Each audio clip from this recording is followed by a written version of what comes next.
இந்த section 21 subclass 2 என்ன சொல்றாங்கன்னு பார்த்தீங்கன்னா, rent court may on application made to it in the manner prescribed make an order for recovery of possession of the premises on one or more of the grounds. அது என்னென்ன கிரவுண்ட்ஸ்னா, one of the ground அது section ஏல to subclause 21(2)A வரக்கூட that the landlord and tenant fail to enter into an agreement under subsection 2 of 4 section 4. So section 4ல subclass 2ல சொல்லப்பட்ட agreement போடாம லேண்ட்லார்டோ டெனண்டோ போடலைன்னா அவங்க வந்து எவிக்ஷன் அதுக்கு அதே ஒரு கிரவுண்டாக வச்சு எவிக்ஷன் பெட்டிஷன் ஃபைல் பண்ணலாம் அப்படின்னு சொல்லியிருக்காங்க. இந்த சப்கிளாஸ் செக்ஷன் 4 சப்கிளாஸ் 2 என்ன சொல்கிறாங்கன்னா, பழைய அக்ரிமெண்ட், அதாவது இந்த சட்டம் வர்றதுக்கு முன்னாடி உள்ளவங்க டெனண்ட் வந்து 575 நாளுக்குள்ள இந்த ரெண்டல் அக்ரிமெண்ட் போட்டு ரெஜிஸ்டர் பண்ணியிருக்கணும்னு சொல்லியிருக்காங்க. ஸோ இந்த எவிக்ஷன் கிரவுண்ட் வந்து யாருக்கு அப்ளிகபிள் ஆகும்னா, இந்த டெனண்ட் இந்த 2017 சட்டம் வருவதற்கு முன்னாடி வந்த டெனண்ட்டு அவங்க 575 நாளுக்குள்ள ரெண்டல் அக்ரிமெண்ட் போடாமல் இருந்து ரெஜிஸ்டர் பண்ணாமல் இருந்தால் அவங்களுக்கு தான் இது அப்ளிகபிள் ஆகுன்ற மாதிரி தவிர அதுக்கப்புறம் வந்தவங்களுக்கு செல்லாது. ஸோ இதுலேயே என்ன சொல்லிட்டாங்கன்னா, அந்த 575 நாள் டைம் முடிஞ்சு போச்சு. ஸோ அந்த டைமுக்கு தாண்ட காலாவதி ஆயிடுச்சு. அந்த டைம் அந்த சட்டம் அமலுக்கு வந்து 575 நாள் எப்போயே முடிஞ்சு போச்சு. ஸோ அதுக்கப்புறம் இப்போ வந்து நீங்கள் இப்போ வந்து அவங்கெல்லாம் வந்து இப்போ என்ன பண்ணணும்னா, ரெண்டல் அக்ரிமெண்ட் ரெஜிஸ்டர் பண்ணி அதை ரிட்டர்ன் அக்ரிமெண்ட் போட்டு ரெஜிஸ்டர் போட்டுட்டு தான் வர முடியும் அப்படின்ற மாதிரி சொல்லிட்டாங்க. அதுவும் இல்லாமல் இந்த பர்டிகுலர் செக்ஷன் வந்து அந்த பழைய சட்டம் வரும், அதாவது செக்ஷன் 4 சப்கிளாஸ் 2 இதில் சொல்லப்பட்ட, அதாவது வந்து இந்த சட்டம் வருவதற்கு முன்னாடி உள்ள டெனன்சி அவங்க ரிட்டர்ன் அக்ரிமெண்ட் போடாமல் அந்த 575 நாளுக்குள்ள போடாமல் இருந்தோம் அவங்க தான் மட்டும் அப்ளிகபிள் ஆகுன்ற மாதிரி இருக்க தவிர இப்போ உள்ளவங்களுக்குலாம் வராது அப்படின்ற மாதிரி சொல்லிட்டாங்க.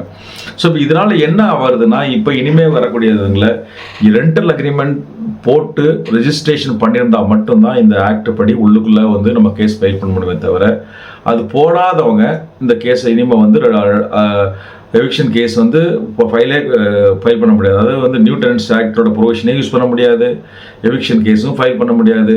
அவங்களுக்கு உள்ள ரெமெடி என்னென்னா, காலாவதி அவங்க என்ன பண்ணணும், சிவில் கோர்ட்டில் நார்மலாக வந்து என்ன பண்ணணுமோ அதை தான் பண்ணணும். ஸோ அவங்களுக்கு சிவில் கோர்ட்டில் என்ன பண்ணலாம்னா, TP act transfer of property act படி ஒரு டெர்மினேஷன் நோட்டீஸ் போட்டுட்டு சிவில் கேஸ் போட்டு தான் காலி பண்ண முடியும். ஸோ இப்போ வந்து இந்த ஜட்ஜ்மெண்ட் வந்ததுக்கப்புறம் எல்லா லேண்ட்லார்டுக்கு வந்து பெரிய ஒரு ஆப்புன்னு சொன்ன மாதிரி பெரிய கஷ்டமான விஷயம்தான். அவங்க என்ன பண்ணியிருக்கணும், ஒன்று அவங்க ரெண்டல் அக்ரிமெண்ட்டை ரெஜிஸ்டர் பண்ணணும். ரெஜிஸ்ட்ரேஷன் பண்ணுனா அவங்க வந்து இந்த நியூ டெனன்சி ஆக்ட் படி இந்த RLTOP பண்ணி குயிக்கான எவிக்ஷன் கேஸ் போட முடியும்.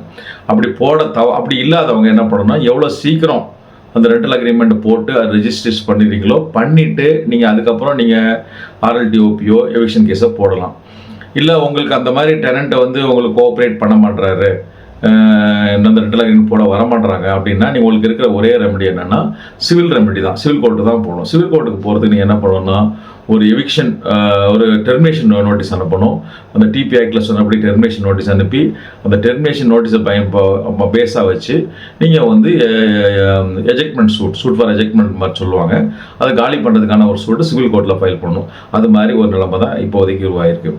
இது உண்மையிலே நான் சொன்னபடி ஒரு சாபக்கேடான ஜட்ஜ்மெண்ட் மாதிரி தான் இருக்குது. ஆனால் அதுக்கு ஜட்ஜஸ் நம்ம குறை சொல்ல முடியாது. சட்டத்தில் அது மாதிரி வந்து சட்டம் ஏற்றுறவங்க நான் என்ன கேட்டால் நான் வந்து சட்டம் ஏற்றுறவங்க சரியான விஷயங்களை பண்ணலைன்ற மாதிரி தான் சொல்லுவேன். நீங்கள் என்னது காரணத்துக்காக நீங்கள் இந்த சட்டத்தை கொண்டு வந்தீங்க, குயிக்கான ரிலீஃப் கொண்டு வரணும். யாருக்கு, லேண்ட்லார்டுக்கு வந்து குயிக்காக எவிக்ஷன் பண்ணணும், இழுத்துட்டு கூடாது அப்படின்ற ஒரு காரணத்துக்காக தான் நீங்கள் வந்து இந்த சட்டத்தை கொண்டு வந்தீங்க. அப்போ அந்த சட்டம் எப்படி இருந்திருக்கணும், அப்போ இந்த ரெஜிஸ்ட்ரேஷன் பண்ணாதவங்க அவங்களும் RLTOP போடலாம், எவிக்ஷன் போடலாம், அந்த ஒரு காரணத்துக்காக போடலாம் அப்படின்ற மாதிரி ஒரு சட்டம் கொண்டு வரணும். அப்படி நீங்கள் சட்டம் கொண்டு வந்திருந்தால் எல்லாருமே ரெஜிஸ்ட்ரேஷன் பண்ணவங்களும் சரி ரெஜிஸ்ட்ரேஷன் பண்ணாதவங்களும் சரி கேஸ் போடுவாங்க. கேஸ் போடுறதுக்கு வாய்ப்பு, கேஸ் போடுறதுக்கு எல்லாருக்குமே அது ரிலீஃப் கிடைக்கும். இப்போ நீங்கள் என்ன பண்ணிட்டீங்க, குதிரையை கொடுத்து கொம்பு உடைச்ச மாதிரி நீங்கள் வந்து RLTOP அக்ரிமெண்ட் ரெஜிஸ்ட்ரேஷன் பண்ணால் மட்டும்தான் நீங்கள் வந்து RLTOPக்கு ரெண்டல் அக்ரிமெண்ட்டை ரெஜிஸ்ட்ரேஷன் பண்ணால் மட்டும்தான் RLTOP போட முடியும், எவிக்ஷன் போட முடியும், நியூ டெனன்சி ஆக்டில் ரிலீஃப் பண்ண முடியுன்றீங்க. அப்போ அவன் ரெஜிஸ்ட்ரேஷன் பண்ண முடியாதவனுக்கு நிலைமை என்ன சொல்கிறீங்க, பண்ண முடியாதுன்றீங்க. அப்போ எதுக்காக இப்போ இந்த கோர்ட்டுக்கு நீங்கள் கொண்டுட்டு வந்தீங்க, உங்கள் ஆப்ஜெக்டே இதாகிடுது. ஸோ இப்போ நீங்கள் என்ன பண்ணியிருக்கணும்னா, 2 ஆப்ஷன் பண்ணிருக்கணும். ஒன்று நீங்கள் இதில் வந்து இன்னொரு பியூட்டி என்னென்னா, இந்த ரெண்டல் அக்ரிமெண்ட் ரெஜிஸ்ட்ரேஷன் பண்ணுறதுக்கு என்றைக்கு டெனன்சி வந்தானோ அவங்க என்றைக்கு ரெஜிஸ்ட்ரேஷன் அக்ரிமெண்ட் போடுறீங்களோ அதுலேருந்து ஒரு குறிப்பிட்ட தேதி 60 நாளோ 90 நாளோ போட்டிருக்கீங்க, அதுக்குள்ளே ரெஜிஸ்ட்ரேஷன் பண்ணணுன்றீங்க. 90 நாள் முடிஞ்சு போச்சுன்னா அப்புறம் பண்ண முடியாது. அப்போ என்ன பண்ணுறீங்க, திருப்பி நீங்கள் ரெண்டல் அக்ரிமெண்ட் போட்டு தான் ஆகணுன்ற ஒரு நிலைமை வந்து புதுசாக ஒரு ரெண்டல் அக்ரிமெண்ட் போட்டு அதுக்கு ரிஜிஸ்ட்ரேஷன் பண்ண முடியுன்ற மாதிரி இருக்கீங்க.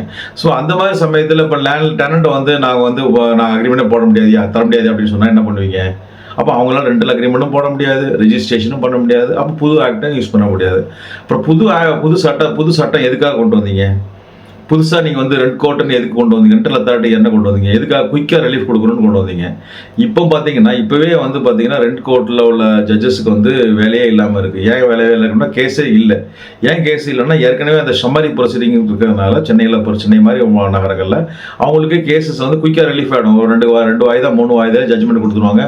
அவங்களுக்கும் பெரிய வேலைகளில் சம்மரி ப்ரொசீடிங்காக அவங்களே கேஸே இல்லாமல் அவங்க கிட்ட இவங்களுக்கு 138 கேஸு செக் பவுன்சிங் கேஸ்லாம் விசாரணை பண்ணுங்கன்னு எக்ஸ்ட்ரா கொடுக்குறாங்க. வேலை இல்லாமல் இருக்கிறாங்களேன்னு சொல்லிட்டு கொடுக்குறாங்க.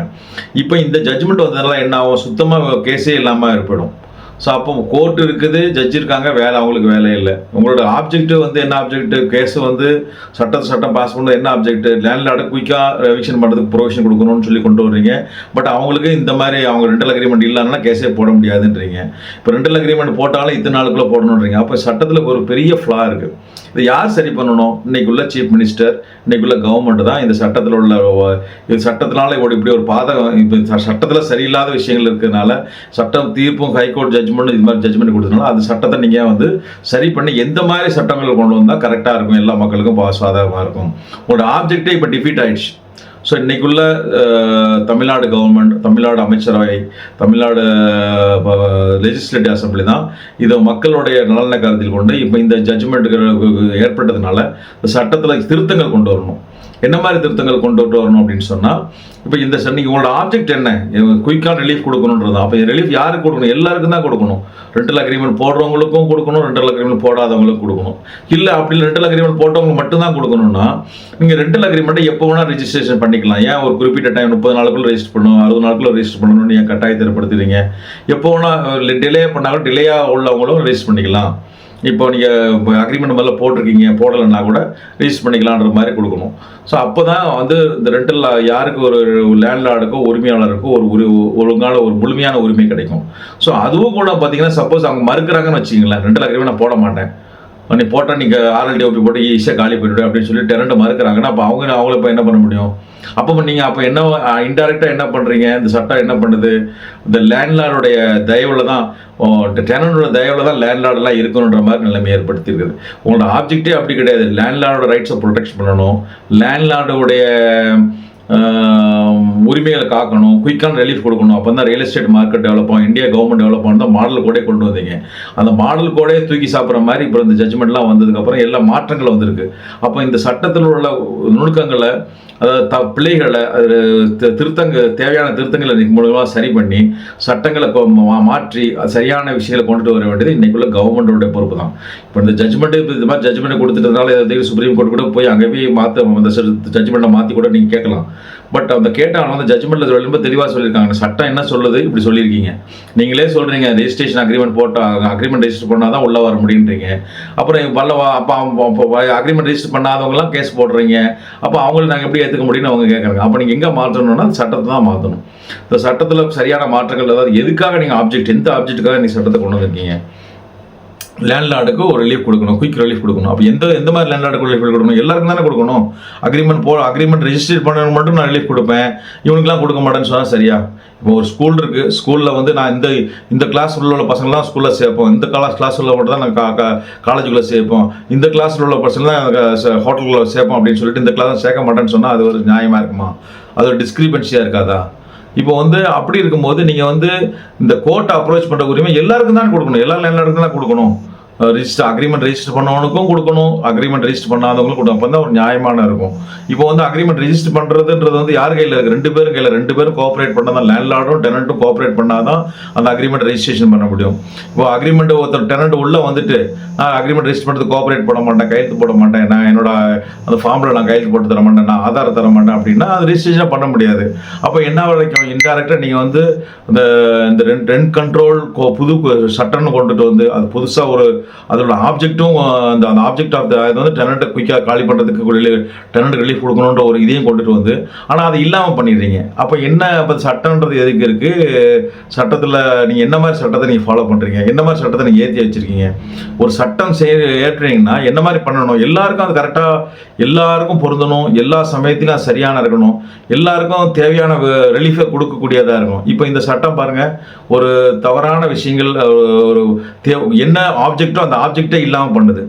ஸோ அதுதான் இப்போ நான் என்னோட இந்த வீடியோ மூலமாக நான் வந்து ரிக்வெஸ்ட் வைக்கிறேன். குறிப்பாக இந்த தமிழ்நாடு கவர்மெண்ட்டுக்கு இந்த ஜட்ஜ்மெண்ட்டை நீங்கள் என்னன்னு பாருங்கள், படித்து பார்த்து இதுக்கு என்ன ரிலீஃப், நீங்கள் என்ன ஆப்ஜெக்ட்டுக்காக அந்த சட்டம் கொண்டு வந்தீங்க, இப்போ இந்த ஆப்ஜெக்டே டிஃபீட் ஆகிடுச்சு, அப்போ நீங்கள் அதுக்கு என்ன பண்ணணும், அதுக்கும் சட்ட திருத்தம் கொண்டு வாங்க.